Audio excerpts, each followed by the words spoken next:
Hey guys, it's Shauna.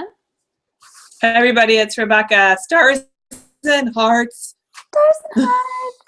Okay, so this week we're going to talk about Mercury and the mind.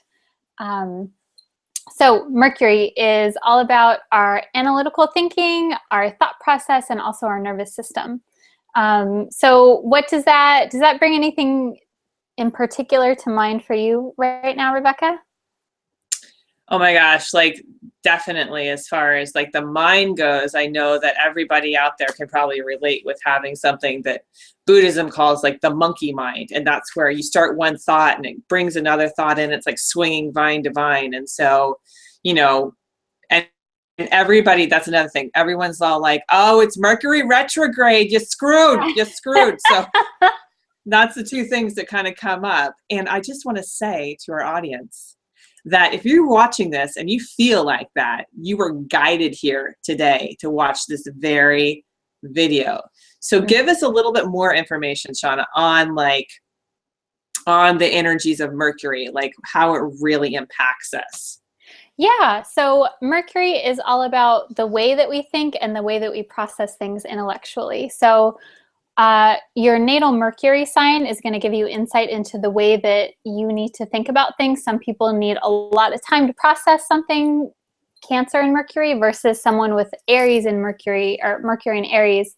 They're like, they do not need time to process anything. They're done, bam, bam, bam.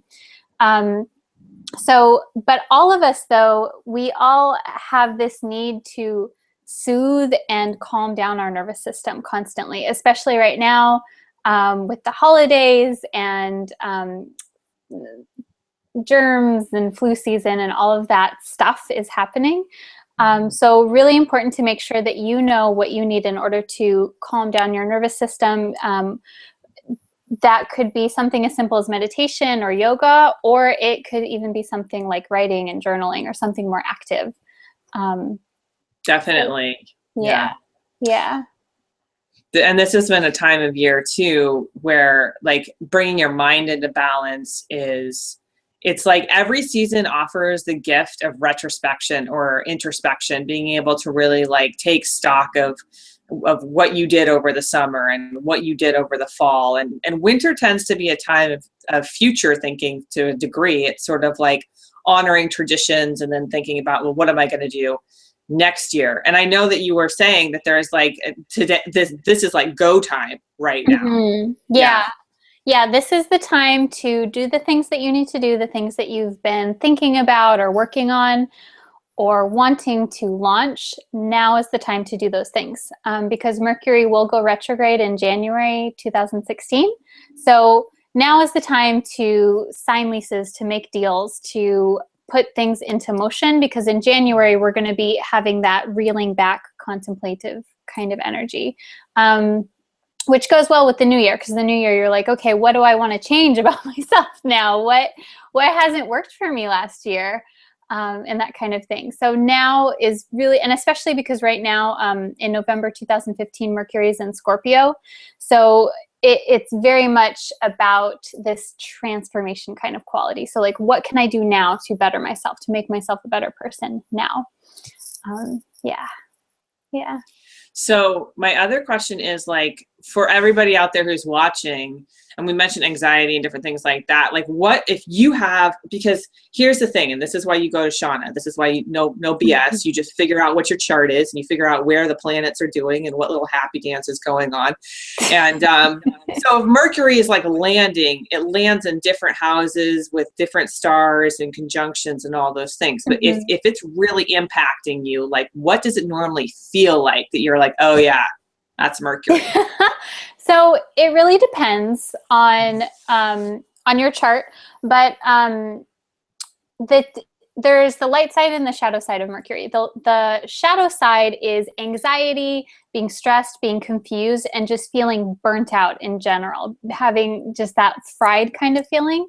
The light side of that is feeling really mentally sharp, like you know what to do. There's clarity and clear direction. And so the biggest thing is knowing where in your chart this lands, so what house it lands in. And I like to follow that because it gives a guideline of your mental progression. So it's going to be totally different if Mercury's in, let's say, your first house versus your 12th house. Those are two completely different energies. One is about getting a clear sense of self and rationality of what it is that you want to do as you move through the next chapters of your life. And then 12th house is more about letting go of things and doing a psychological detox, so to speak. So good to know that. And that's something, you can Google it, you can look it up online. I definitely offer interpretations on that so that if you're Googling it and you're not really sure and you can't figure it out, I can help you with that. Yeah, definitely. And so for everybody watching, just know, like, sharing is caring, and astrology is a powerful way to really have a greater insight and understanding on how to navigate this thing we call life. And so if you love this video, even if you don't like this video, if you sort of like any version of liking, just go ahead and share, connect with both of us. And I want to say on my end that some viewers might not know this, that we're entering, everybody knows, to be the holiday season, but this is also the beginning of breakup season. And where a lot of people are scrambling to get together if you're not already together, or they're dealing with in-laws, and then poof, this new energy comes in the new year. And so Mercury is really going to be integral in your thought process around that. So if you're needing support and conversation around that, I offer that. And if you're needing like exactly what your services are, just looking at the chart and the energies of like powerful connection, time to detox, all of that. I mean, like, who else are you going to come to? Yeah, and I think that's a great point, because I know I've personally, clients and then friends, a lot of people are literally this month, in the month of October, getting on Match.com, getting on eHarmony, or they've met someone. And we've talked about how it's kind of this weird energy to be in a new relationship when you're moving through the holiday season, or even if you're in an existing relationship, it's like, it feels uncomfortable and weird and awkward. Sometimes things blossom, sometimes things fall apart. So I think super helpful for people to have your support there through this kind of uncomfortable time. It's always interesting, the holidays and relationships. So, yeah. Great. Well, thank you everybody for watching. And our next video is actually going to be about love and sex and Venus. So watch there. Everybody take care of yourself. Peace Namaste. Out. Namaste. Namaste, bitches.